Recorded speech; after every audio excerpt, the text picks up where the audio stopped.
Thank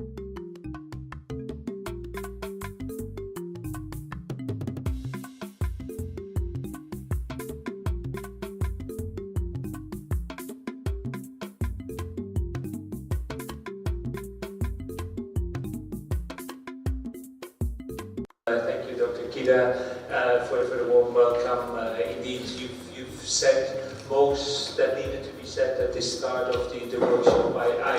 I must say that I feel that you should have told me in advance that you would be dressed so wonderfully with with this beautiful design that I could have tried to at least match that.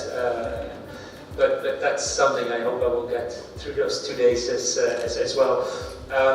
Thank you also to the ILO and Dr. Kiaga for working with us on this. My name is Arjan de Haan. I am the program leader of a program that's called Employment and Growth in Canada's International Development Research Center.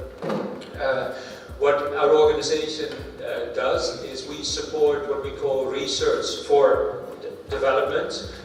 We do that in many countries in the world. This is a Canadian government organization that has committed itself as part of its international development commitment to support researchers in countries to help solve their development problems. And this, what we're here for today, is a new initiative in that area where we hope to do just that, to come out with ideas of how can we support research that can address this particular problem. And again, we're very grateful for you all to come here and talk to us about the concerns, and also the other organizations that are here to work with us on this. This program that we're developing and this workshop also is we in collaboration with the MasterCard Foundation. The MasterCard Foundation is a fairly new foundation, about 5 to 10 years old, that, as some of you may know, it has put youth skills learning very much as on the top of its agenda, and is keen to develop programming in this area globally. Unfortunately, there's nobody from the MasterCard Foundation, but we're also very grateful for their support for this. Why youth employment? I don't think youth employment is a new topic. I don't think youth is a new phenomenon. It's new for me as I'm getting older. But of course, the issue of youth has always been incredibly important. I think the changes that are happening, that putting this on the agenda is indeed the talk about the time bomb with like Charles. I don't like that language. I don't think it is about the opportunities that are there for youth, not the idea that this is a problem.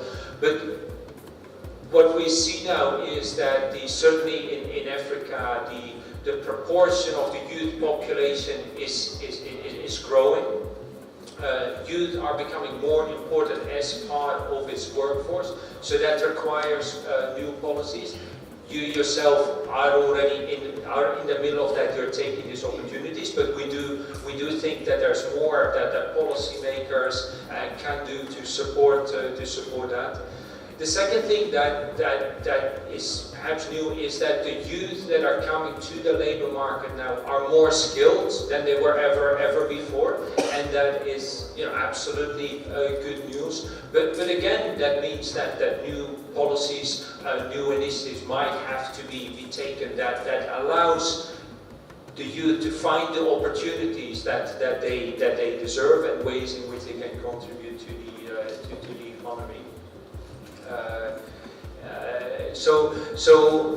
And as we said before, it's also increasingly policymakers, nationally, internationally, are talking about youth, and as our facilitator said, this we should see as an opportunity rather than a threat, of course. Two last sentences perhaps on what we mean when we say we support, IDRC supports research for development. What we mean to say is we support the best possible knowledge that can help address problems, but it's not, what we'd like to support is not research that ends up in books, in libraries. That is important too, but the research that we support is primarily to help directly address the problems that countries, that regions face. So we think a lot about how can we will be working with research organizations, we will be supporting them. How can we help make that research as useful as possible? And this is, for us, not an easy question to answer. But one thing we do know, and this is the reason that we're here, is that at the beginning of the research we want to get the involvement of the people that face those problems, the people that are addressing these problems, that are taking initiatives, that are interested in addressing this, be that policymakers, be that private sector, be that entrepreneurs, youth organization, or whatever youth organization.